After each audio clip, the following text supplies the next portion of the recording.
Hi, welcome back to our channel. నా పేరు బిందు. ఈరోజు వీడియోలో మసాలా వళ్ళు చేస్తున్నాను. క్రిస్పీగా టేస్టీగా సూపర్ ఉంటాయన్నమాట. రైన్స్ పడుతున్నాయి కదా, ఈవినింగ్ టైమ్స్లో ఇలా స్నాక్స్గా చేసి తినండి, సూపర్ టేస్టీగా ఉంటుంది. ఇప్పుడు ప్రాసెస్ అనేది చూపిస్తున్నాను. నేను పచ్చిశనగపప్పుని ముందుగా 4 hours బ్యాక్ నానబెట్టుకుని తీసుకున్నాను పప్పును అనమాట. సో దీన్ని ఒక 1/4ని పక్కన పెట్టి మిగతాదంతా మిక్సీ జార్లో బాగా గ్రైండ్ చేసుకోవాలి. సో పిండిని బరకగా కూడా గ్రైండ్ చేసుకోవచ్చు, బట్ నేను ఏంటంటే ఫైన్గా బ్లెండ్ చేసుకుంటున్నాను. సో 1/4 కప్ నేను పక్కన పెట్టుకుని రిమైనింగ్ బ్లెండ్ చేసుకున్న బేటర్ని మిక్సింగ్ బౌల్లోకి వేసేసుకుంటున్నాను. ఇలాగ వేసేసుకుని అండ్ దీంట్లోకి కావాల్సిన అన్ని ఇంగ్రీడియంట్స్ కూడా ఇప్పుడు 1 by 1 వేసేసుకుంటున్నాను అనమాట. సో ఇందాక పక్కన పెట్టుకున్న 1/4 cup chana dal, 1 big size onion, ఫైన్గా చాప్ చేసుకున్న ఆనియన్ అనమాట, and 2 tablespoon dhania powder and red chilli powder 3 tablespoons,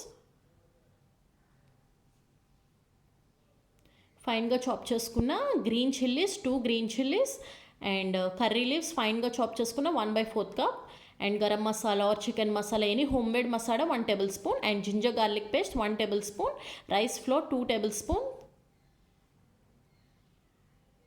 baking soda 1 pinch. బాగా మిక్స్ చేసుకోవాలి. మీరు చూసినట్టయితే అసలు నేను ఎక్కడ వాటర్ యూస్ చేయలేదు. సో ఆనియన్స్లోంచి వచ్చిన వాటర్ మనకి కరెక్ట్గా స్టఫ్కి సరిపోతుందన్నమాట. సో ఇలా టైట్గా కలుపుకుంటే మనకి వడలు వేసినప్పుడు ఆయిల్లో వేసినప్పుడు మనకి కరెక్ట్గా వస్తుందన్నమాట, లేదంటే రిమూవ్ అయిపోతుంది, బ్రేక్ అయిపోతాయి అన్నమాట. సో ఇలా 1 by 1 వేసేసుకుంటున్నాను. ఆయిల్ అనేది మీడియం టెంపరేచర్లో పెట్టుకుని 1 by 1 వేసేసుకుంటున్నాను. చాలా ఈజీ, డెఫినెట్గా ట్రై చేయండి. అసలు ఈవినింగ్ టైం స్నాక్స్లా చేస్తే సూపర్ ఉంటుందన్నమాట. అండ్ పైన క్రిస్పీగా మనం రైస్ ఫ్లోర్ యాడ్ చేస్తాం కాబట్టి పైన క్రిస్పీగా అండ్ లోపల నార్మల్గా ఉంటుంది, తినేటప్పుడు ఎక్సలెంట్గా ఉంటుంది.